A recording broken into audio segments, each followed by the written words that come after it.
If you will, be turning in your Bibles to John chapter 9, and as you're turning over there, I do have a sense of irony as we begin our study this morning, because what we're going to study this morning is something I've presented already a few months ago in sermon form then, but we're going to approach the lesson today I tried to work it a lot differently than last time, and we're going to discuss some different things from John chapter 9 today. But as we come to John chapter 9, as we ponder the miracles of Christ, they are indeed a fascinating study for a variety of reasons. And really one such reason, in my opinion, that a study of the miracles of Christ are fascinating is obviously they are a very important study for all of us who desire to learn God's will, but they also serve as object lessons to those who witness them. And they serve as object lessons to us today who study them through the pages of the written word. And what do I mean by an object lesson? Well, simply this: Christ used physical acts and or objects to impress upon those who saw these mighty deeds that he performed, and those of us who study them today, fundamental and important spiritual truths, in particular as they relate to who he was and who he is. For example, the feeding of the 5,000, he used the physical act to convey a spiritual lesson. That if I have this ability to feed you physically, how much more so can I feed you spiritually? And is it any wonder then that after he performed that miracle, as recorded in John's account in John chapter 6, that he goes on to present the bread of life discourse? That I am the bread of life. Now, is Christ literally bread? No, figuratively. But he's denoting a spiritual concept, the need to feed on his word. And again, we're going to see this same principle again here in John chapter 9.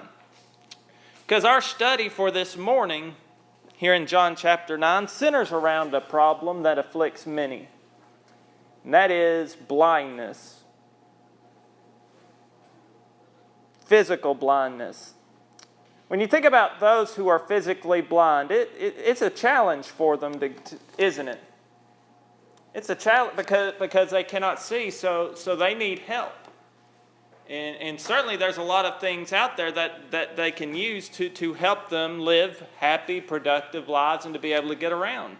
Such as seeing eye dogs, canes, the Braille system. In fact, I've known some gospel preachers who were effective proclaimers of the gospel who were blind. Song leaders. Indeed. So physically, blindness is a hindrance, but it doesn't have to stop a person. But the miracle itself here in John chapter 9, I believe, in its aftermath, points towards a problem that even more individuals have, and that is spiritual blindness. How bad is spiritual blindness? Why should we be concerned with spiritual blindness? There you go, Sister Nana. As Christ talked about as it relates to the Pharisees, those who followed the Pharisees were following blind gods. They were going to fall into the ditch. What else do we need to know about this spiritual blindness that makes it so serious? Don't see the light. Or it causes one to refuse to see the light. That's another good point, Dusty. Can y'all think of anything else we might add to that as we build this foundation? Well, you don't know what you're missing. You don't know what you're missing. You're not seeing what you don't see. That's another good point, Like Roberta. my husband, when he won't wear glasses, you don't know what you're not seeing. Exactly. You can't really see, but if you don't do what you need to do, get your eyes corrected, or wear your glasses, well, you don't know what you're missing. Don't know what you're not seeing. You'll ultimately be lost. That's exactly right, Cindy. That's the ultimate consequence. Be ye not many masters, for great is your condemnation. That's another good point, Brother Carl. For greater is your condemnation. And there's a host of passages that talks about this, and we're going to get more into that as we develop the lesson. So this morning, obviously, as we look at this miracle once again, we're obviously dealing with the need for belief or faith in Christ, but we're also looking at it contrasted to the problem of unbelief. And that's the problem with spiritual blindness, is it not? Is that it's unbelief. It can destroy the church, no doubt about that, Sister Carolyn, if individuals allow it to. And so this morning we're going to look at John chapter 9, and we're going to look at the events leading to the miracle itself. The miracle itself, what Christ did and what the blind man did and its significance. Obviously, once again, look at the events afterward, the reaction to the miracle, and in particular, the Pharisees' reaction to this miracle, and how the blind man viewed Jesus and how the formerly blind man viewed the Pharisees. And obviously, we're going to derive some practical applications from this event for ourselves today.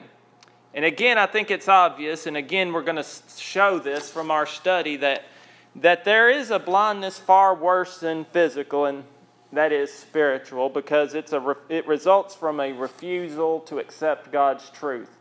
And the spiritual blindness we're dealing with in particular is that which is willful.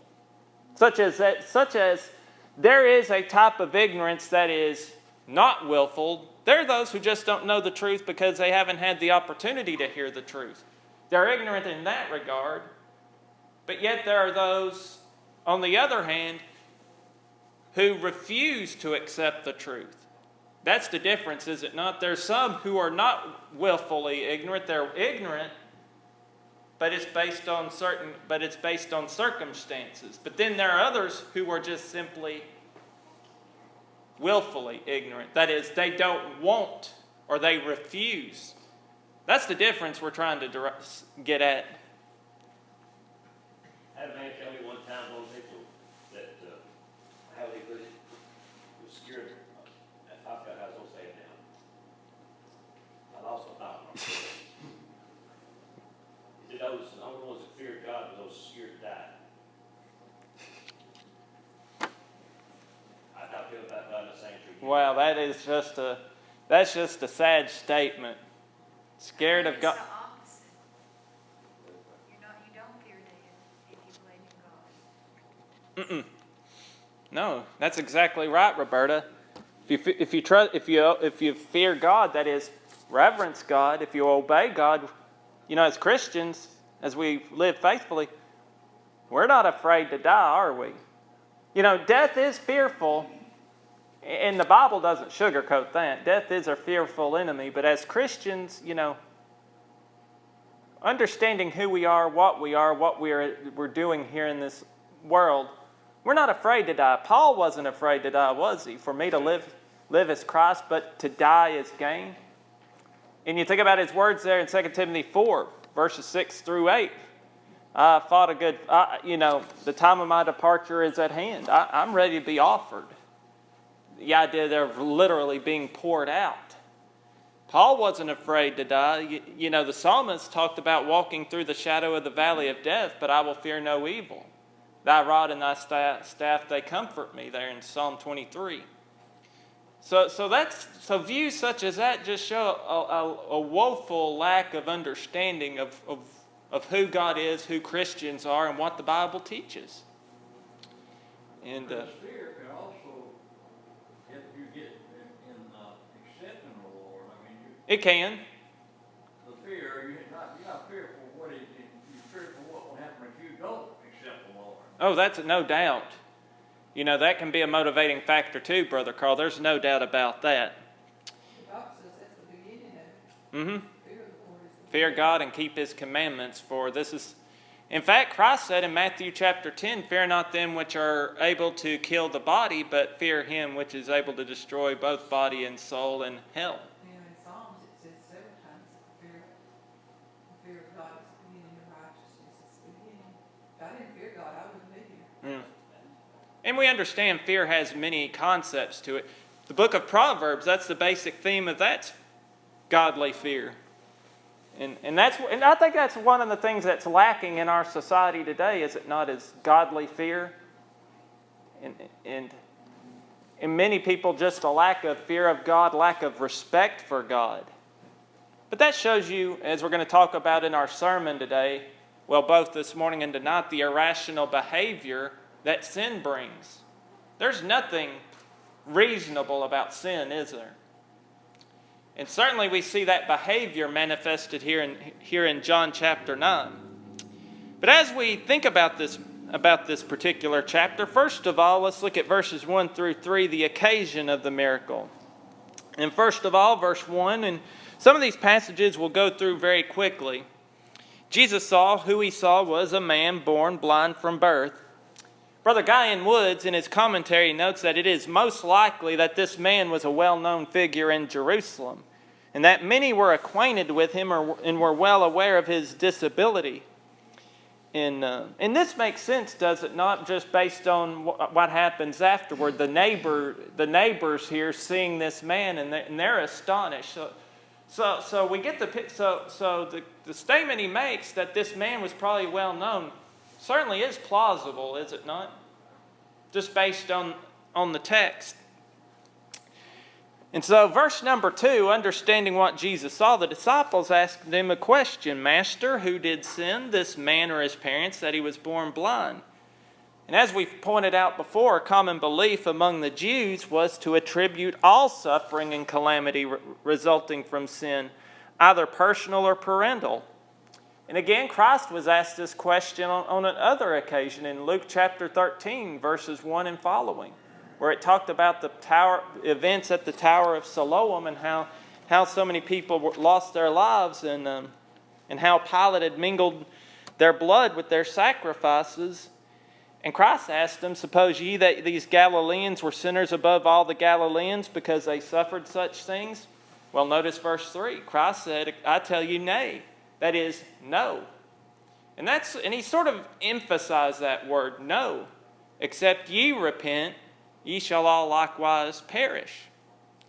So Christ has to once again correct the misunderstanding regarding suffering and sin. Now we understand in a general sense that sin is the cause of suffering. What did Adam and Eve bring into the world as a result of their choice to disobey God other than sin? They brought in death, physical death. Because it is in Adam that all die. That is, we all die physically. And so in bringing death in, they brought suffering into the world, did they not? And we understand that some suffering is the result of personal sins. We understand that, do we not? We understand how one lives can bring some serious consequences if they live sinful lives. But we also understand as well that some suffering is the result of the sins of others. And again, you think about those who get out on the road and drive drunk. How many innocent lives have been lost due to drunk drivers? And how many times have you heard when there's been a terrible accident that the one who was driving impaired simply walked away from the accident? Think about a couple of weeks ago out in Stillwater, Oklahoma, during the homecoming. There was a homecoming parade at Oklahoma State University, and during that parade, there was a younger lady who was driving drunk, who plowed through a crowd and killed 6 people. What?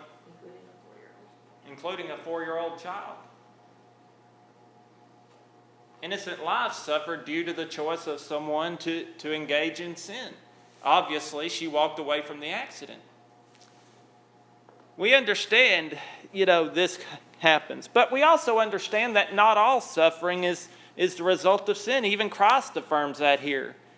That the man's blindness was not the result of personal sin or even parental sin. Here in verse number 3. Now, again, Christ didn't say that sin is never the cause of suffering. Again, you go back to what we studied a couple weeks ago, or last week in John chapter 5, verse 14. But he is saying here that sin was not the cause for this man's blindness. However, he also says something significant here. That the purpose of what was going to occur was that the works of God should be made manifest in him. In other words, Christ saw another opportunity, does he not? And so what's he going to do? He's going to heal the man. Now notice again here in verses 4 and 5 as we connect in the purpose of this of the miracle. We've noted the opportunity, but he also says here in verse 4 that I have an obligation to meet. I must. What does the word must signify?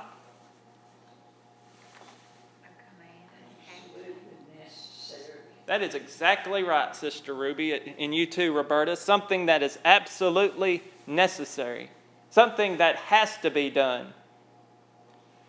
There's a difference between, there's a difference between saying I need to do something and I must do something, is there not? You know, as Christians, we don't have the mindset, I need to worship God. I must worship God. No, that's a big difference. And we see Christ here. Christ doesn't say, I need work the works of him that sent me. He is saying, I must work the works of him that sent me. And that is, he had to do the Father's will. And certainly here in the latter portion of verse 4, he recognized the urgency of doing this will, does he not? The night cometh when no man can work. And certainly it's an allusion to his forthcoming death here. Now, again, verse 5, when we connect this purpose in of working the works of him, Christ goes on to say, as long as I am in the world, I am the light of the world. You know, and that's another significant statement for us as Christians, because as we are walking in the light, who are we walking after? Christ, who is the light of the world. And you think about Matthew chapter 5, verses 13 through 16, Christ said, let your light so shine before men, that they may see your good works and glorify your Father which is in heaven. Now, is it the case as Christians that we are letting our own light shine, or letting the light of who shine? Letting the light of Christ shine in our lives, is it not? So we're not tooting our own horns, are we, as Christians? When we let our light shine, we are letting others see Christ living in us, aren't we? And so that others can see and glorify the Father which is in heaven. And so just as Christ here, and this is very significant as he's talking about being the light, just as Christ would bring light to the physical eyes of the blind man, this also serves as proof he can bring spiritual light to the eyes that are blinded by sin. And I think that's the important point to glean from all of this, is it not? Is that Christ was going to demonstrate his power to provide physical eyesight. He has the power to provide us with that spiritual sight. Now, obviously we have to submit ourselves to him. However, it is unbelieving men who are blinded to the truth, who refuse to follow the light, and who choose to walk in darkness. Now, with this background, we come to verses 6 and 7, the manifestation of the miracle itself. Having spoken, here's just something you don't see every day. What does Christ do here in verse number 6? After speaking the words of verses 3 through 5, what does Christ do? It's not that practical thing that the doctor would do. That puts the blood over his eyes and spits in the ground, on the ground. Spit. And he calls it clay. Yeah. But I'm saying that, I don't know that for sure. And he anoints the eyes of the blind man with this spit and clay or mud, if you will. Now, you think about these objects used. Was the power in these objects to heal? No. The power wasn't in the objects.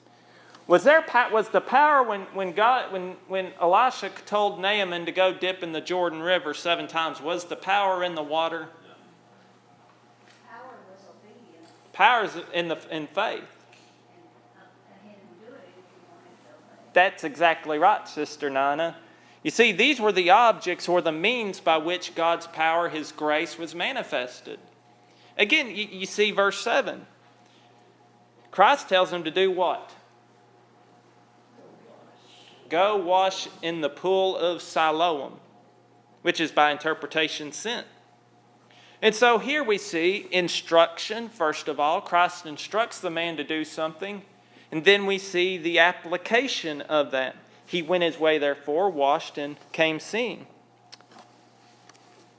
Remember what Titus chapter 2, verse 12 teaches? The grace of God that bringeth salvation hath appeared unto all men. Now what else does grace do? Verse 13. Teaches us. So there is that teacher called grace. And again, I think we see this principle here. Christ extended grace to the blind man, did He not? Do you want a way to see? Here's what you do. Grace instructed, but we also see grace received on the part of the blind man by doing what he said, doing what Christ said. And again, we see this principle time and again. Genesis chapter 6, Noah found what in the eyes of the Lord? Grace. But what did God's grace teach Noah to do? Build an ark and enter into the ark. And God shut the door. It requires action. In other words, it's like we're taught all through action, all through the Bible. Repentance, confession, and then be baptized into Jesus Christ. Exactly. Now, if this guy had that, this example here, if he hadn't gone to the pool full of follow, He wouldn't have been healed. That is the exact point we are driving at, Brother Carl. That is excellent. That is the point. And this is the point we strive to teach all men. Is it not? Is that if you want to be saved by God's grace, you got to receive that grace. And this is how you receive it. And again, we've... you know, I just noticed over in Acts 2 that they should call, it should come to pass that all whosoever should call on the name of the Lord shall be saved. Well, that's what's wrong with the world today, I think. Mm-hmm. People think, well, yeah, I know that He's a Savior, and no action is taken. That's in verse 21 of Yep. Acts 2. Then if you go on a little further down into Acts over here, and go right back to the day of Pentecost, and they were pricked in their hearts. And that's in verse 37 of Acts 2. Right there, it shows you what you got to do. Acts 37 and 38. It does. It gives you a perfect example. It does. Exactly right, Brother Carl. Remember in Acts 22:16, Paul, in relating his conversion, what Ananias told him to do? And now arise, why tarriest thou? Arise and be baptized, calling on the name of the Lord, washing away thy sins. But you see multitude of people on TV these days, just like this Billy Graham, what your crusades you see. Hundreds and hundreds go down there, and that's in other words, that's really hurting. Mm-hmm. They think that's all they got to do. Mm-hmm. Go down and give my heart to God, or go down and be saved. Exactly. I think he didn't tell him all that if he went to the bogus alone. Yeah. He didn't tell him if you go down here and go see, he just said go and do, and that man went. That's faith. And I think it's interesting, Dusty, that, we see him demonstrate his faith initially, but I think there's a great principle for us as Christians today as well to be gleaned from this, because as you go throughout this chapter, you see this man's faith grow. And as Christians, our faith needs to grow, does it not? And I think that's another interesting point we find in this chapter. And I think that's why this chapter is so interesting. Having said all that, let's now look, and certainly we could spend a lot more time on this, but I think we need to move on for time's sake. Verses 8 and following, really verses 8 through 34, we see the reaction. Now, how did the neighbors react according to verses 8 through 12? Is this the man who used to sit in they were pretty they were amazed. The leader wanted to see him, I guess. And he declared, I am he. And they kept asking him, well, how were thine eyes opened? In verse number 11, again, he's not ashamed to tell how it happened. And this man serves as a great example for Christians. He wasn't ashamed to proclaim Christ. We're not ashamed to proclaim Christ, or we shouldn't be. Just another time Jesus didn't tell him not to tell anyone, Right. A lot of times he tell people to go. He would. not Didn't say tell him anything. not to here. That's another good point, Ricky. And Well, we're blind in sin, but the Bible said, thy word is a lamp unto my feet and a light unto my pathway. mhm. And so to cure our spiritual blindness, we have to know the word. Exactly. Know the word and apply it. That's the key thing. We come to knowledge of it and we make the proper application of it. And that's why we follow the word of God. And now verses 13 and following, guess who comes on the scene again? The Pharisees. And on what occasion did this occur? Sabbath. On the Sabbath. So we know they're going to be in an uproar yet again. And verse 14 tells us when this occurred. And notice verse 15. Again, they begin by asking him, how did you receive your sight? And the man said, he put clay upon mine eyes, and I washed and do see. In verse 16, some of them accused this man of not being of God because he keeps not the Sabbath day. Again, this is like every time we've seen a miracle that he's performed on the Sabbath day, what's the first line of argumentation against Christ they come to? Is it not this? He violated the Sabbath, therefore he's not of God. But again, time and again, Christ demonstrated that he had not violated the Sabbath. Again, he declared he was the Lord of the Sabbath. But then notice also here, I think it's interesting to note that even among the Pharisees here, they were divided. Look at the latter portion of the verse. Others said, how can a man that is a sinner do such miracles? Some of them were even, how can we accuse him of this if he can do this, heal this blind man? As a result, they were divided. Some of them applied common sense and the others held to their tradition. That is exactly right, Sister Ruby. Some had common sense, some applied common sense, while others just, others just wanted to remain blinded to the truth, did they not? They didn't want to see. And so, verses 17 and 18, again we see them question the blind man. What sayest thou of him that he hath opened mine eyes? Again, he doesn't know that he is the Lord and the Messiah, but notice we see a declaration of faith, do we not, on the part of the blind man. He said he's a prophet. And that was true. Christ is that prophet like unto Moses. So we're seeing a progression of faith. But again, verse 18 tells us, Jews didn't believe concerning him. And so they called the parents of him that had received their sight. And they asked him, verse 19, is this your son?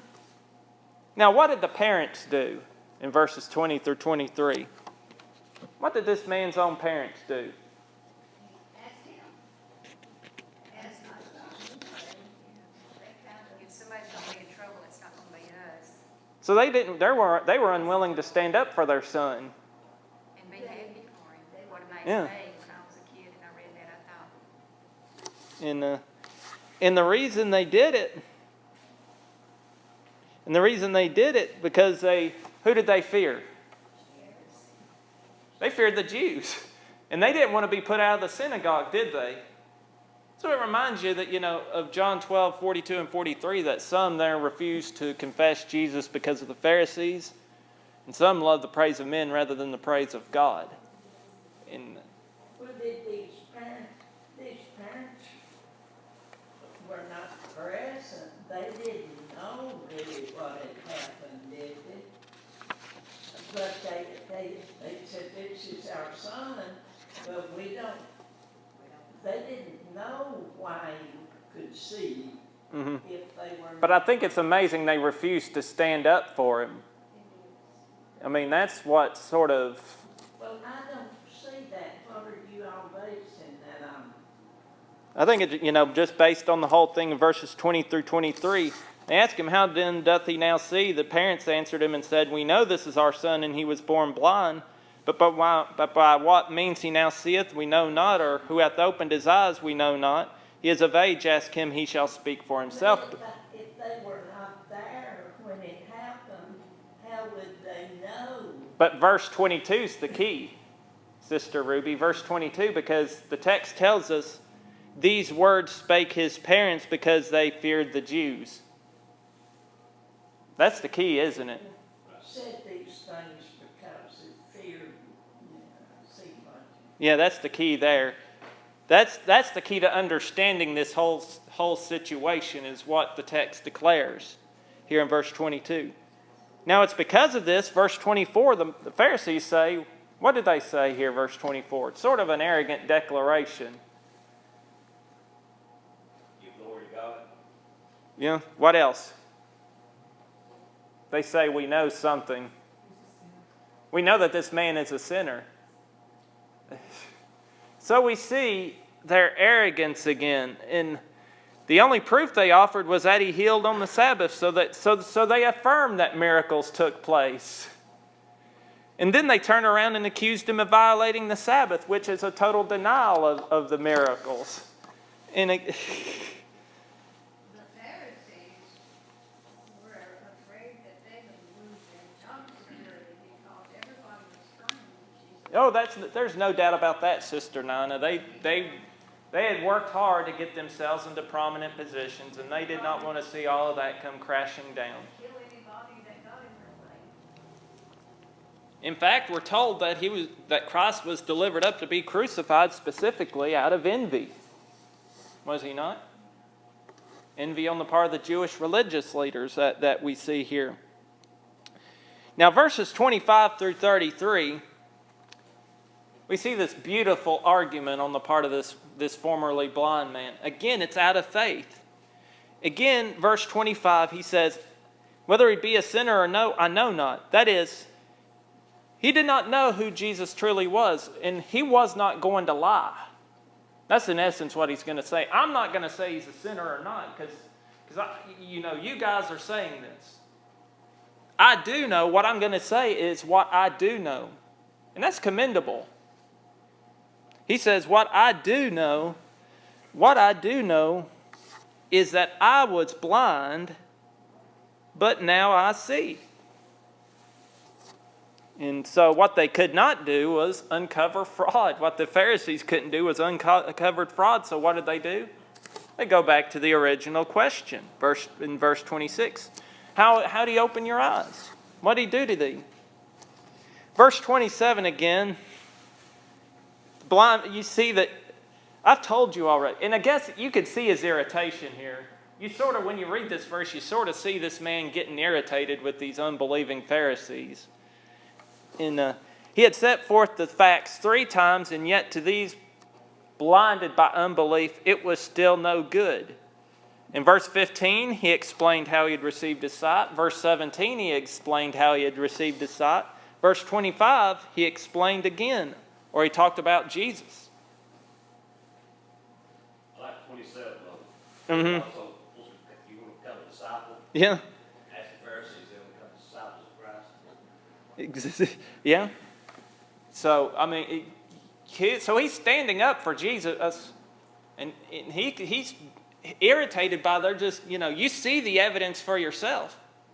You know I was blind, but you know I can see you now. And it's just amazing to this man, is it not? So notice verses 28 and 29 again. The Pharisees they reviled him. What does it mean to revile?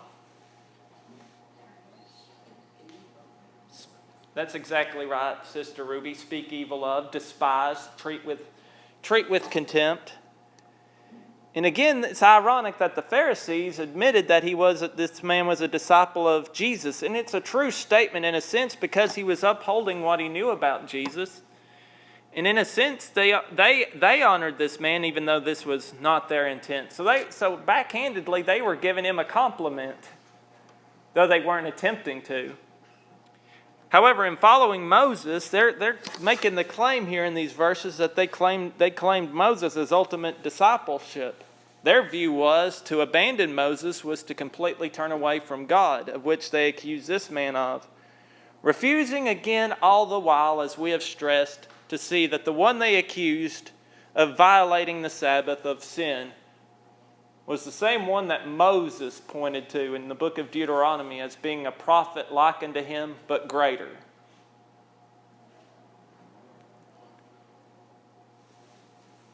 So, verse 29. They say, we know not from whence he is. Again, a manifestation of their willful ignorance and blindness. They said, we know God spake unto Moses. As for this fellow, we know not from whence he is. And again, how many times have they seen this man's mighty miracles? How many times have they witnessed great deeds done, and yet they should have known, shouldn't they? But yet they refused to believe. Now notice verses 30 through 33. We see this formerly blind man using logic against them. He asks them a question, wherein is a marvelous thing that ye know not from whence he is, and yet he hath opened mine eyes? First of all, he sets forth the major premise of his argument, verse 31, that God hears and answers and works through only those who worship him and who abides in his will and are sent from him. That's the starting point of his argument. He backs it up, verse 32, that Jesus, in performing an outstanding miracle, which is a work of God, and that it was a greater miracle than any that Moses ever wrought. And so the conclusion based on verse 33 is that just as Moses was sent from God, this Jesus is sent from God. And therefore he is no sinner that you Pharisees accuse him of being. Again, he used common sense reasoning, did he not? You know, common sense should have dictated to these Pharisees that Jesus was from God. But were they using common sense? Or had common sense left the building totally with these religious leaders? We all know the answer to that. Look at verse 44. What do they tell this man? What do the Pharisees here tell the man? Oh, you're just a sinner. You were born in sin, and they cast him out. So we see another falsehood. We don't have to listen to you. That's exactly right, Roberta. Arrogance again. We're not going to listen to you. You're a sinner. And you're attempting to teach us? And they cast him out. Verses 35 through 41, we see the conversation after the miracle. Now, Jesus knew what had happened. And so he comes find this man. And he asks him, do you believe on the Son of God? How does he answer?